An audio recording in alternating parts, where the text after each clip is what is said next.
కాపాడండి సార్, మిమ్మల్ని చూస్తుంటే సాక్షాత్తు ర్యాంబో 5 లా ఉన్నారు సార్. ఏయ్ ఎందుకు వీళ్ళని కొడుతున్నావు నువ్వు? రేత్రి ఏంటి సార్? మీరే న్యాయం చెప్పాలి. మా వాడిని కొడుతుంటే దారిని పోయేవాడు పోకుండా ఎందుకు కొడుతున్నావు అన్నా అని అడిగాడు. వాడిని కొట్టాను. వాడిని కొడుతుంటే అమాయకుడిని ఎందుకు కొడుతున్నావు అన్నా అని మళ్ళీ వీడు అడిగాడు. మళ్ళీ కొట్టాను. అర్థమైంది. ఏమయ్యా వీడు అడిగితే కొడతాడని తెలుసు కదా, ఎందుకు అడిగావు నువ్వు? ఆ విషయం కొట్టిన తర్వాత తెలిసిందండి. ఇంతకీ మీరేం అడిగారు? నేనేం అడగలేదు. అయితే ఓకే. ఓకేనా? చిన్న ప్రశ్నకు సమాధానం చెప్తే స్కూడా కారు ఇచ్చేస్తానన్నా సార్. అవునా? సమాధానం చెప్పకుండా పిచ్చి పిచ్చిగా అవుతున్నాడు. మరి కోపరాదా? ఒక నిమిషం. ఏమయ్యా సమాధానం చెబితే స్కోడా కారు ఇచ్చేస్తాన్నాడు కదా, చెప్పడానికి నీకేమైనా దుమ్ముడయ్యా? అంటే మీరు అడగండి సార్, నేను చెబుతాను. సార్ క్వశ్చన్స్ చాలా టఫ్ గా ఉంటాయి సార్. ఒక్కసారి నేను కమిట్ అయ్యాక ఎవరేం చెప్పినా వింటానయ్యా. నువ్వు నోరు మూయి, నువ్వు అడుగు. రెడీయా? నీది ఆలస్యం. తెలుగుదేశం పార్టీ వ్యవస్థాపకులెవరు? ఇదేనా? ఇదే. స్వర్గీయ నందమూరి తారక రామారావు గారు. కొడకేసి.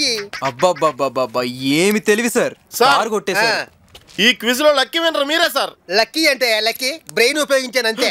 ఏ పాప, కారు కాస్ట్లీదే గానీ కంఫర్ట్ లేదన్నావు కదా, ఆ కారు కంఫర్ట్ గా ఉంటది. ఎక్కి దొక్కేద్దాం. బిగ్గుదంటేనే నాకు ఇష్టం. సీటు కాట్ లో మారిపోతే భలే ఉంటది. ఇటో వాట్? ఈ కారు ఎవరిది? ఇప్పుడే నేను క్విజ్ లో గెలుచుకున్నాను వాళ్ళ దగ్గర. నా కారేది? ఇప్పుడే మా సిఐ గారు వచ్చారు, ఆయన అడుగు. సార్ నమస్తే సార్. నమస్తే. నా కారు దొరికేసింది. ఇది ఈడి కారా? మరి నా బుజ్జి కారు? ఏమయ్యా దొంగ దొరికాడని ఫోన్ చేసావు? ఏడే దొంగ? ఇడిగో. ఈయన ఎవరు అనుకున్నావు? ఎమ్మెల్యే గారు. ఇప్పుడు మా నాన్న మినిస్టర్ అయ్యా. అవునా సార్? మీ కారులో చెక్కతో సహా చెక్కేస్తున్నాడు సార్. చెక్కపోతే పోయింది సార్, దాని అమ్మనైనా తీసుకొస్తాం. ఆ కారు మాత్రం మా వల్ల కాదు సార్. అసలు ఏం జరిగిందంటే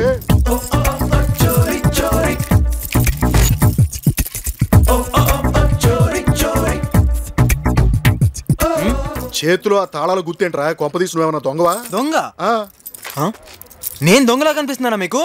సారీ బాసు, పోలీసు కదా, ఆ మాత్రం అనుమానం రావాలి కదా నాకు. మాకు 20 కార్లు ఉన్నాయండి. ఏ కారుది ఏ తాళమో తెలియక కన్ఫ్యూజ్ అవుతున్నాం.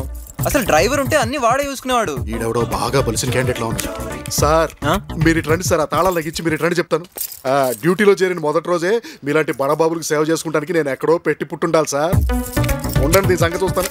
అరే ఓపెన్ అయిపోయింది. Great sir. అది దీన్ని బట్టి మీరు ఎంత ఇంటెలిజెంటో నాకు అర్థమైపోయింది. ఇది ఉంచండి. Thank you sir. ఏంటయ్యా నీ కంగారు? కంగారు కాదయ్యా, అది నా కారు. అది నీ కారా? అవును, లంచం తీసుకుని దొంగకి తాళం ఇచ్చి నువ్వే పంపించావు. నేను క్రిమినల్ లాయర్ని, నీ ఎంత చూస్తాను. అలా నన్ను ఇరికించి మీ దగ్గర 20 లక్షల కారు పెట్టేసి 70 లక్షల కారు దొబ్బేశాడు సార్. ఏమయ్యా సార్? ఉన్నది పోయింది, తెచ్చుకున్నది పోయింది. ఇప్పుడు నా పరిస్థితి ఏంటి?